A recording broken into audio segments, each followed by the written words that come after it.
What's up, guys? We are so back. Oh my gosh, I'm so excited. I feel like summer was ridiculously long. It was. But we do have some cool stories. We're going to tell you a little bit about what we did. Why don't you go first? Okay, so I was actually in Macon, Georgia. A random kind of spot, definitely not where I thought I was going to be, and very, very hot there, let me tell you. I can't imagine. We were on a baseball field, so I worked for the Macon Bacon baseball team. So how freaking fun. Cool. A breakfast food team. I don't know, so interesting. But it's like the Savannah Bananas, kind of an entertainment-based team. So I was the on-field host, learned a lot about Limbo and Simon Says. Oh my gosh, she did so much more than that. Like, okay, you have to check out her videos. She did so many interviews with players. I think you did with some of the fans too, didn't you? Just a whole lot of different stuff. Amazing. So cool. Yeah, so I kind of developed that role into sideline reporting a little bit. So it was really cool. But I'm so glad to be back with you guys. And Sophia, what did you do this summer? So I was in Nashville this summer. I was working for CMT, which is Country Music Television. For those of you who do not know, it was so cool. So much fun. Entertainment news is like just a totally different world. It's amazing.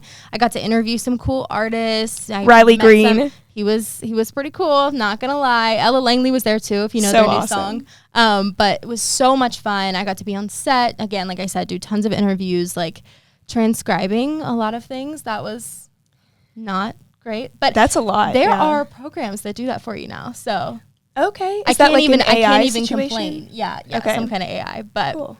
Anyways. Such a great summer. But we're back, and that means college football is back. Oh, yes, it does. And I have been waiting for this. So we're going to break it down for you today. So pretty much here's everything you need to know about college football in 60 seconds. Okay, so this year in college football, there's now a 12-team playoff. So previously, it was 4 teams make it to the playoff. Now this opens up a whole new world for teams like Tennessee, who wouldn't make it to those 4 teams, but now could potentially make that 12-team cutoff. So how it works is that there's 5 conferences. Well, one of them is representative of a bunch of smaller conferences, but that's called the Group of 5. So there's 5 conferences pretty much, and the winner of that conference will take a spot automatically in the playoffs. The remaining 7 spots are given to the next teams who have won the most games, but also against difficult opponents. So that's kind of up to the playoff committee. But very big stuff, especially for Tennessee, that's going into the season ranked number 15. We're right on that cusp of the cutoff. So very exciting for us, and that's the biggest news right now. Okay, so we are now into week 2, officially starting tonight. It is Thursday, September 5th. We're going to talk a little bit about the biggest takeaways from week 1. There was also a week 0, which is unnecessary and confusing. Yeah, what is that about? I don't even know. They have less games played during week 0, but why not just call it week 1 or get rid of it? I don't know. When is our first conference game? I believe it's Oklahoma. I think unsure. Oklahoma is the day before my birthday. No if way, I'm not so mistaken. Exciting. So then what day is that? The 21st. Okay. That would make sense. To me, it is the 21st. I'm just throwing this out there. I feel as though if there is to be week 0, that should be all of the non-conference games. So it's less confusing. That's a good just point. My opinion. I don't know. Anyways, I'm just giving it to you. I'm not making the rules, you know? Okay, so week 1 and kind of a week 0 update.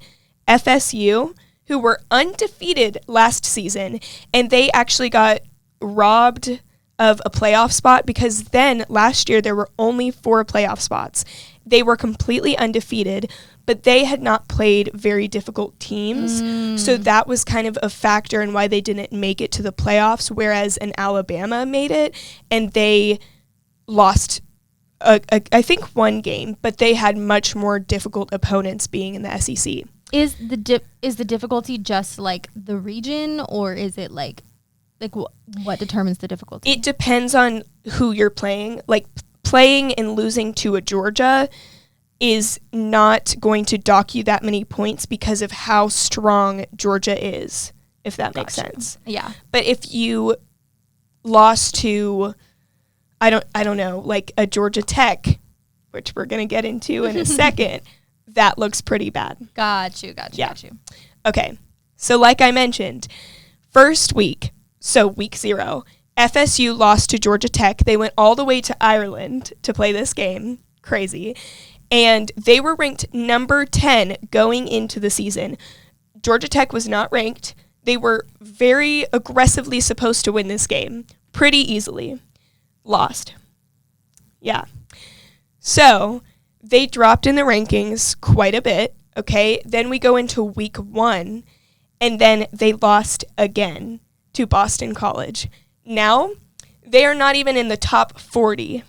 Wow. Okay. Yeah. First of all, why are we going to Ireland to play football? I would like to know. Great question. That's actually a whole nother thing, because in the NFL, one of their opening games is in Brazil, and players have expressed concern about safety. Yes. And they've been told not to leave their hotels except for going to the actual game. So they're saying, why even play in Brazil? Like, we could have chosen any other country. Well, also, it doesn't make sense to me, because it is the National Football League? Right. So why are we going international with it? They want to expand the viewership of the NFL. But, I mean, Brazil is not necessarily the place that we have to go to.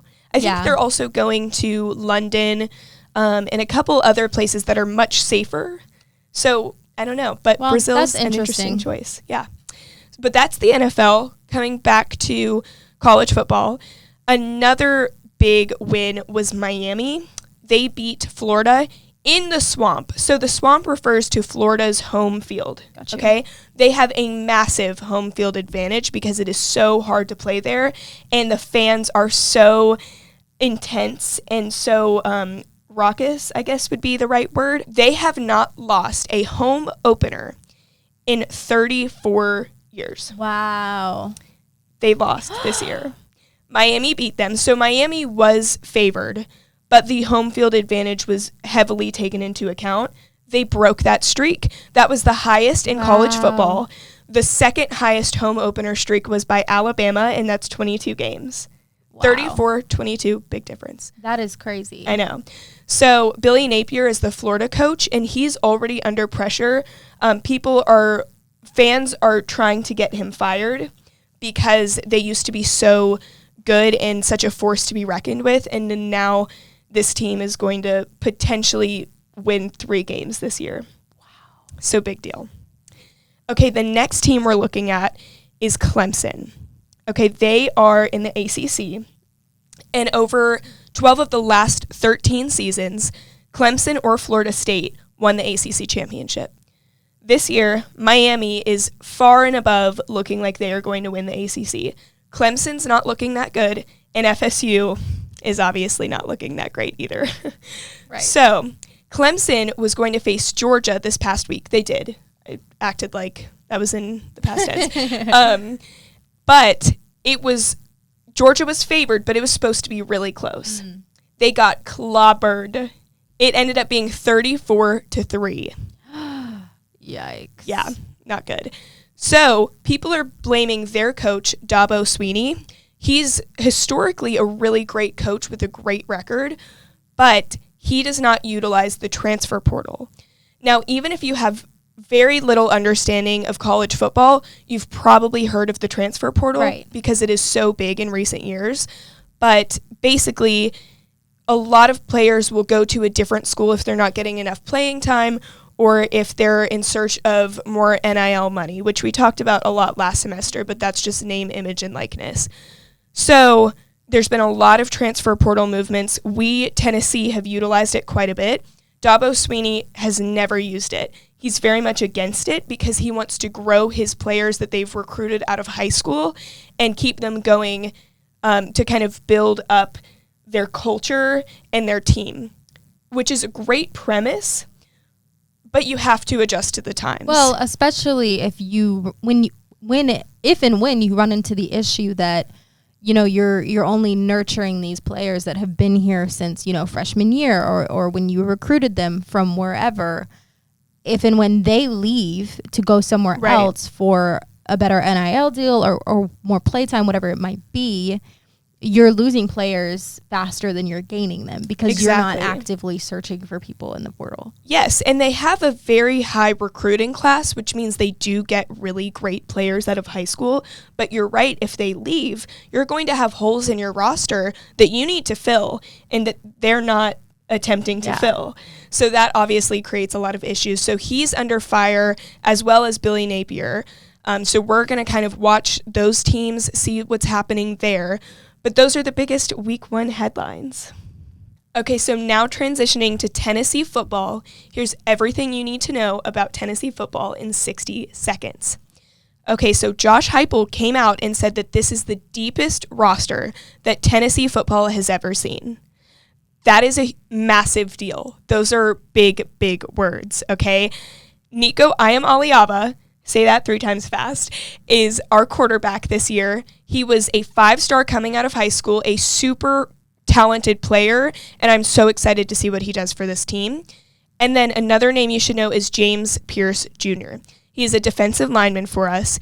He is projected to be really high in the first round of the NFL draft following this season. Okay? Big, big name. And then we're going to dive into this a little bit more, but 2 pivotal games that you should be watching is the Oklahoma game and the Alabama game.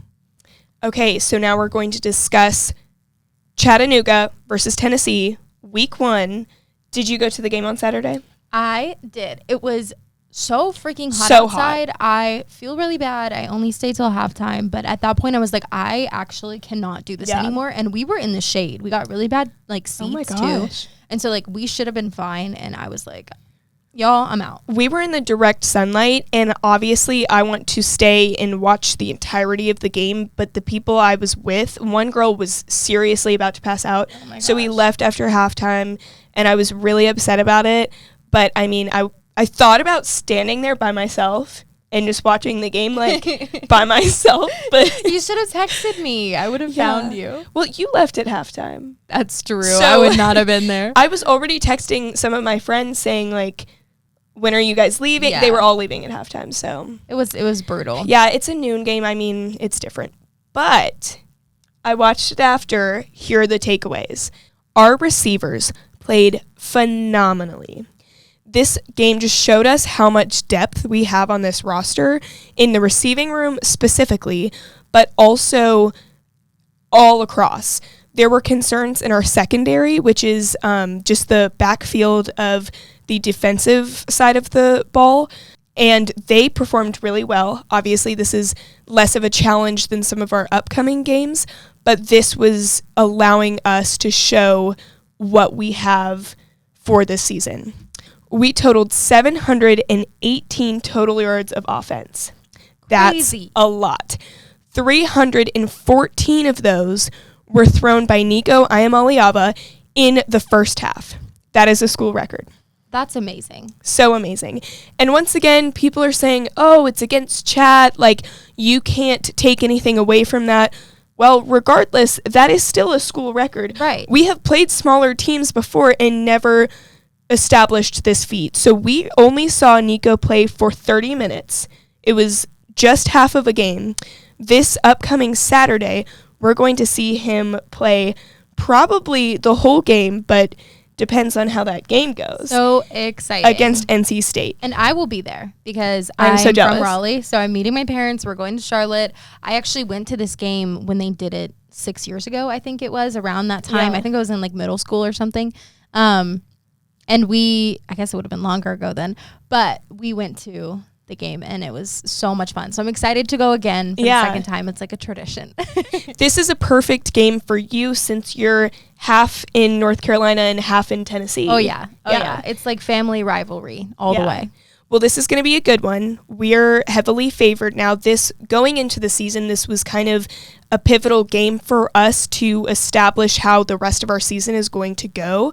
But last week, NC State did not perform as well as most people thought they would. They played another FCS team. They played Western Carolina, and they did well towards the second half, but it was very slow in the first half. And their quarterback is expected to be really good. His name is Grayson McCall, but he had a pretty rough first half. He threw a pretty bad interception, which was not great for him, but he kind of recovered a little bit in the second half some more. So this game is really going to test him and show what he has. So we're going to see if he's all that he's hyped up to be. Same with Nico, you could say, because he has received a ton of hype going into the season. But just a couple players that you should look out for. Dante Thornton, he is a wide receiver. Nico talked a lot about him in the offseason and how well he was performing in the preseason scrimmages and practices, and he really showed out for this game. He scored 3 touchdowns. Awesome. And then we also had tight end Ethan Davis record the first receiving touchdown. He is a redshirt freshman, so it's exciting getting to see him out there. And Brew McCoy is back. Do you know who Brew McCoy is? Well, you should. He is one of our best receivers, but he was out last season, so that's probably why you might not know him. He is a big deal for us. Having him back is so incredible, and people were worried how he would recover and perform after his injury, and he's better than ever. So this is very exciting. Having that whole wide receiver room, 7 or 8 guys that we can absolutely trust to be there for Nico on the field is massive. And I'm so excited to see those pieces come together this season. And then really quick, we'll just touch on the 2 games that I mentioned in the preview that are going to be huge for the season. So that's Oklahoma and Alabama. Oklahoma is away this year in Norman. We said that's September 21st. Yeah. So that's a big game because they just joined the SEC. And this is their first SEC matchup in this conference. So this is a big deal for them. This is also a big road test for us. So previously last season, we had a ton of struggles on the road. We lost 2 big games to Florida and Missouri on the road that we were not supposed to lose. So this is going to be one of those games where it's kind of 50-50. Either team could win, and Josh Heupel used to play there as their quarterback and used to coach there as well. I had no idea. That's so cool. So he's returning to Norman for the first time as Tennessee's head coach. That's so cool. Big matchup. So that is kind of going to set the tone for the rest of the season. And if we put up a fight or pull through with a win, that is going to be huge for us going into the season and building off that momentum. So then later in the season, we play Alabama at home. Yay! They are coming back to Neyland. That's massive. Coming off of that 2022 win in Neyland, this is going to be a super close game. I can see it going either way. Winning that game could potentially send us to the playoffs because it is so late in the season and they are such a fierce team. Now, Nick Saban is no longer their coach. Now they have Kalen DeBoer. People are discrediting him and acting as if this will be a completely different team without the skill set that they had last year. They're wrong. This is still such an incredible team. While it may be a little bit different than it was last year, they are still very, very strong, and this is going to be a really exciting game. So those are a couple of things you should have in the back of your head going into the rest of this season, but I'm excited to see what happens against NC State this Saturday, and I'm so jealous that you're going. I'm so excited. That's pretty much it. All right, y'all, it is news time. So first, we're going to do a 60-second overview of what's going on in today's episode. So today we're talking election. Surprise. We're going to get into some rally talk, like why are these important? Why are they important to candidates? There's a lot of strategy that's involved in those events that we don't initially think of. So that's pretty cool to look into.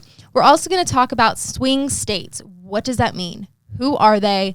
All the details. We will get into it. And finally, we're going to be covering the Electoral College because at the end of the day, the Electoral College is the deciding factor in presidential elections. Okay, y'all, so let's get into the details. First of all, vote. Please vote. It is coming up so fast. Election day is Tuesday, November 5th, which is crazy. I mean, the last time we did this podcast, it was May. Yeah, so it was like the time is just shrinking and shrinking. And so much has happened. So much has happened. Of course, we know that Biden's dropped out of the race. It is now Kamala Harris. So A lot of changes. Yeah. The running mates have been picked. It's Tim Walz and JD Vance. So much going on. So with it being fast approaching, both candidates are holding a lot of rallies. And so rallies are really, really important for publicity. That is the main thing, because they can only have so many people that are actually going to those rallies, but they get all of that content for their social medias, for their websites, and then all of the news outlets are talking about them, because at these rallies is where we get a lot of information about like what the candidate stands for, what their intentions are in office. And of course, we get the bad talking of the other candidates. There's a lot of drama that goes down. Always. For example, like a couple weeks ago, which you may remember, Donald Trump, along with all of his supporters and people like all across social media, were accusing Kamala Harris's rallies of being fake and AI generated. Oh, interesting. I haven't heard of that. So you may have seen the photo. It's very infamous. It's like a plane. Maybe I'll be able to insert it. I'm not sure. But it's a plane, and it's the plane that she would have been coming off of. And there's this whole crowd, and they've all got their phones up. And, you know, they're taking pictures. And the whole theory, everyone's like, there is no reflection of people on the plane. And everyone's phone screen doesn't look like they're actually taking photos of a plane. No way. Which, debunked. Okay, first of all, the distance that the people were standing from the plane was too far for the actual height of the plane and its reflection to catch the people. So it wouldn't have, like, it physically, the plane could not reflect all of the people there. Second of all, a lot of times, it could have been editing too, with just like lighting and things like that. And in this case, you couldn't see their faces, but a lot of times celebrities or companies, they will use AI softwares that kind of mix up and blur people's faces in audiences. That's, I think, the main reason is so they don't have to deal with any lawsuits, and they don't have to deal with getting paperwork from people to say that they're okay with getting their photos taken. They don't always do that, but a lot of times that does happen. So in addition to that, there were a lot of like fake images going around where people had taken images from Kamala Harris's rallies and mixed them up themselves and been like, oh my gosh, look what they posted on social media. Like, who are these people? They're all not even real. Interesting. It's just a total scheme to try and get people to pick apart, you know, Kamala Harris and her rally. So, I mean, there's always so many allegations during this time. People will pick at anything they can to make the other candidates seem scandalous or not fit for office. Absolutely. So with that being said, like I mentioned, it is a very important time because we all get to see kind of the candidates in action. You know, what did they look like standing in front of a group of people, talking to them? What are their, you know, intentions, and what are they going to bring to the table? But I think what's really important to talk about is how strategically picked campaign locations are. Okay. So I was looking on AP News, and they actually produced a map of each candidate's hottest campaign locations, and they update it, I think, like every week or so.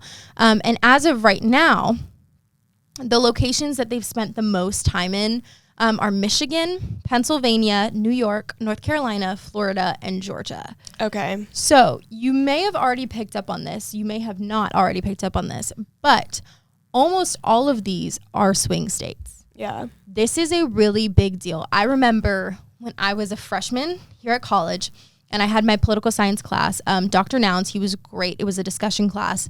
And he told us, he said that a candidate will never, like almost never, come to campaign in a state that they know they've already won in. Wow. Because what's the point? It's a lot of money to go throw a rally at a place where you already have everybody's support. That makes a lot of sense, but at the same time, it's almost like those are the people that really want to see you, right, and are so supportive of you. In the event that they do go, like for example, like Donald Trump going to Florida, that's pretty much a red state at this point. Sometimes sometimes it's swing, but they're not considering it as a swing state this year. Okay, which we will get into that. I think it's, if I'm not mistaken, it's pretty much a red state. He would still go down there because for publicity, for that first reason that we talked about.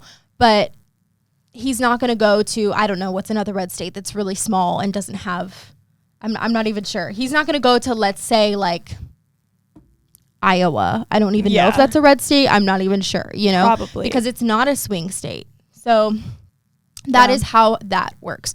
So what is a swing state, and how do we see this correlation? So you can actually go on U.S. News, too. They have a map of all of the predicted swing states. So swing states are states in which Republican and Democratic candidates have similar levels of support. Therefore, when it's crunch time, the Electoral College could go either way. Okay. So, in addition, usually these swing states have like a significant number of electoral votes. That's not always the case, but most of the time they do, because that's really going to make a difference in the outcome of the election. The swing states also fluctuate every year, but they're more or less the same in the grand scheme of things. That's why we think like, oh, like Florida's usually a swing state. This year, though, U.S. News, they do these predictions. They do not predict that Florida is going to be a swing state, which is crazy because normally you think that, you know. That's always one of the first states that I think of when I think of a swing state. Right. And that's because it's large, like it has a lot of people. But so the 7 swing states that are predicted as of right now are Arizona, Georgia, Michigan, Nevada, North Carolina, Pennsylvania, and Wisconsin. So those are all kind of the areas in which the candidates are currently campaigning. So I'm from Georgia, and if I remember correctly, in 2016, it was a red state, and then in 2020, I believe it was a blue state. Mm-hmm. So that was interesting just to see the changes depending on the year, because I just kind of expected it to be a red state the next time. Right. And then it wasn't. So also looking at swing states, we talk about swing states in the context of like presidential elections, but it's really, if you live in a swing state, it can really change the way your local elections work and even your state elections work. Like I live in North Carolina. It's always like nobody knows who's going to be governor any year because it could change, you know, based on what the population decides. Yeah, so especially when I lived in Georgia, it was very much like you have to go vote. There were a ton of ads just constantly running around November. Those are 95% of what you see when you watch TV. And that's what you're talking about in school. As soon as we turned 18 for that, I guess I turned 18 the year after the last presidential election, but it was all anyone was talking about. We had events for students to register to vote, all that kind of stuff, because it is such a big deal in those states. Yeah. But here at Tennessee, it's probably more, because this would be a red state that Trump might not come to. He might not come to. And he has, I believe he has had a couple rallies here, but he is not like focused on winning over the state, because he doesn't have to spend the money to do that, because he's probably already won. Yeah. So we're talking all of these swing states, all of this electoral college, but the electoral college is complicated. And I can't touch on all of it because it would just be, I mean, this would take an hour. Oh, yeah. Like it would take forever. However, I will kind of break down, you know, the basics of it. So every state is given a number of electoral votes. This number is equal to the number of senators and representatives that this state has in its U.S. congressional delegation. Okay. So those numbers, the amount of senators that you have and representative, that is based off of population and like the census, U.S. censuses.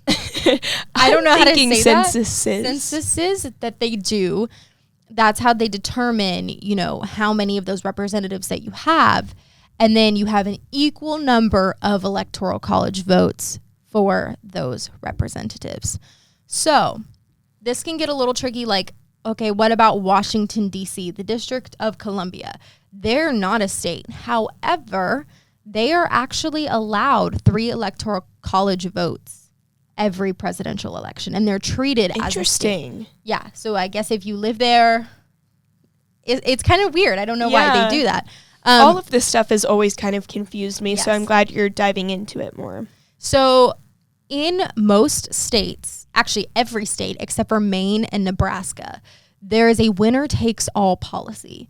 So what that means is that after the statewide vote happens, after we all, go vote and go to the polls and write in our ballots and whatever candidate is the popular vote, whatever candidate got the majority, all of that state's electoral college votes go towards that candidate.